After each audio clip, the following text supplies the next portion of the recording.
झारखंड विधानसभा शीतकालीन सत्र का आज अंतिम दिन है। विपक्ष कई मुद्दों को लेकर लगातार सरकार पर हमलावर है। अंतिम दिन भी हंगामे के आसार हैं। बता दें कि शीतकालीन सत्र के चौथे दिन 1932 आधारित खतियान स्थानीय नीति बिल सदन से बिना संशोधन के दोबारा पास किया गया। झारखंड के वित्त मंत्री रामेश्वर उरांव ने खतियान आधारित स्थानीय नीति बिल सदन के पटल पर रखा और इसके बाद पक्ष और विपक्ष में बहस हुई। दोनों पक्षों को सुना गया। इस दौरान मुख्यमंत्री हेमंत सोरेन और नेता प्रतिपक्ष अमर बावरी ने अपने मंतव्य रखे। इसके बाद स्पीकर रविंद्रनाथ महतो ने ध्वनि मत से इस बिल को पारित कर दिया। मुख्यमंत्री हेमंत सोरेन ने 1932 आधारित स्थानीय नीति विधेयक पर कहा कि राज्यपाल ने अपने संदेश के साथ विधेयक पर पुनर्विचार का निर्देश भी दिया है। अटॉर्नी जनरल ने जिस सर्वोच्च न्यायालय का जिक्र किया वो वर्तमान वक्त में प्रासंगिक नहीं है। 5वीं अनुसूची में जो शक्ति है उसी के तहत हम विधेयक लेकर आए हैं। इसके साथ ही 9वीं अनुसूची में भी शामिल करने का निर्णय लिया। अटॉर्नी जनरल का परामर्श तथ्य संगत प्रतीत नहीं होता है। विधेयक में भी किसी तरह के परिवर्तन की आवश्यकता नहीं है। मुख्यमंत्री के बयान पर सदन में मौजूद नेता प्रतिपक्ष अमर बावरी ने कहा कि सरकार की नीयत 1932 के खतियान पर स्पष्ट नहीं है। सरकार इसे कानूनी अड़चनों में रखना चाहती है। उद्देश्य था कि 1932 के आधार पर स्थानीय को नियोजन मिलेगा, लेकिन सरकार की नौकरी या न्याय देना प्राथमिकता नहीं है। कानूनी पेंच में फंसाना इनका मकसद।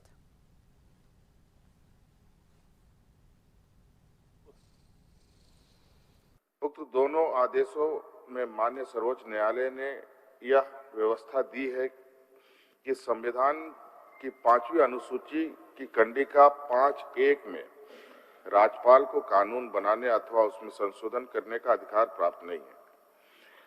संविधान के अनुच्छेद 309 के तहत नियम बनाने की शक्ति राज्य की विधानसभा को प्राप्त है, अध्यक्ष महोदय, जिसके तहत हम लोगों ने ये विधेयक लाया था। अध्यक्ष महोदय, संविधान के अनुच्छेद 31(b) के अंतर्गत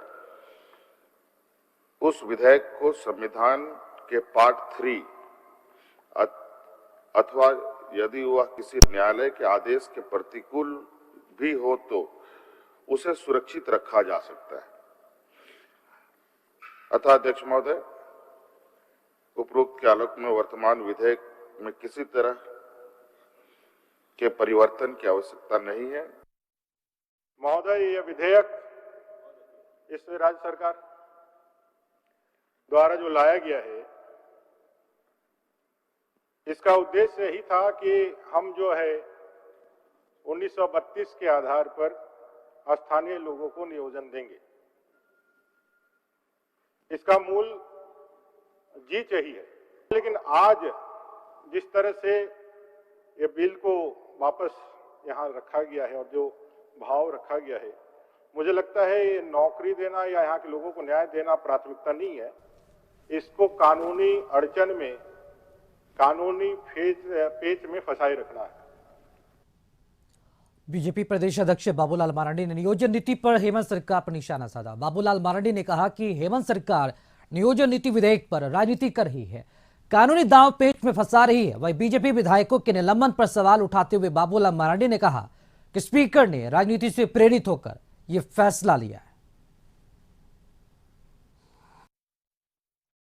तो जो काम राज्य सरकार को यहां करना चाहिए वो काम जानबूझ करके फंसा देना, राजनीति करना, ये बड़ा दुर्भाग्यपूर्ण स्थिति है।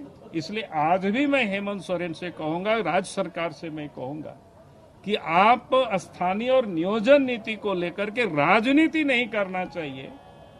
आप 1932 का लाइए कट ऑफ डेट या 1908 का लाइए, भारतीय जनता पार्टी कदापि उसका विरोध नहीं करती है।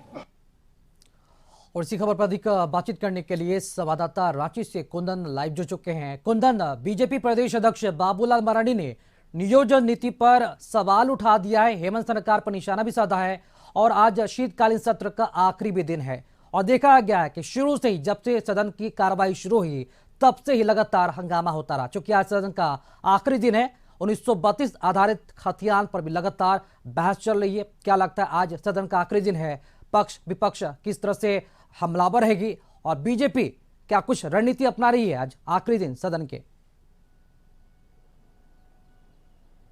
निश्चित तौर पे राकेश, बीजेपी अपने 3 विधायकों के निलंबन जो किया गया है उस मामले को जो लेकर है वो लगातार हंगामा कर रही है। कल भी हंगामा की थी और आज भी हंगामा करने के आसार है। हालांकि इस बीच जो है 1932 आधारित जो स्थानीयता की जो पहचान देने वाली जो बिल है उसको सरकार जो है सदन में एक बार फिर हूबहू पेश की है।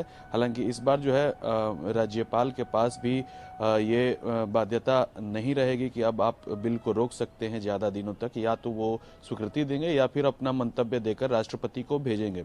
तो निश्चित तौर पे कहीं ना कहीं यह देखा जा रहा है कि जिस तरीके से पूर्व में जो 1932 का खतियान आधारित जो बिल था उसको लेकर जो भाजपा लगातार सत्ता पक्ष पे हमलावर थी, तो ठीक उसी प्रकार जो है चूंकि तब्दीलियां नहीं है इसमें, तो उसको लेकर जो है कहीं ना कहीं यह माना जा रहा है कि फिर से जो है भाजपा 1932 के खतियान आधारित जो बिल लाई है सरकार, उस पे फिर से सरकार के ऊपर जो है हमला बोलेगी और घेरने का प्रयास करेगी। हालांकि अब देखना यह होगा कि 1932 और भाजपा के जो विधायकों का निलंबन का जो मामला है वो कितना तूल पकड़ता है और सरकार इसमें अपना क्या स्टैंड क्लियर करती है। राकेश जी कुंदन, चूंकि 1932 आधारित खतियान पर बात हो रही है और सरकार ने फिर से इस बिना संशोधन के इसे पास किया है, और जैसा कि जेएमएम की तरफ से लगातार राज्यपाल पर भी आरोप लगते रहे कि कुंडली मारकर बैठे हुए हैं वो उन्होंने 1932 आधारित खतियान पर, तो क्या लगता है कि अब चूंकि अब रास्ता क्या साफ हो गया, क्योंकि बिना संशोधन की इसे एक बार फिर से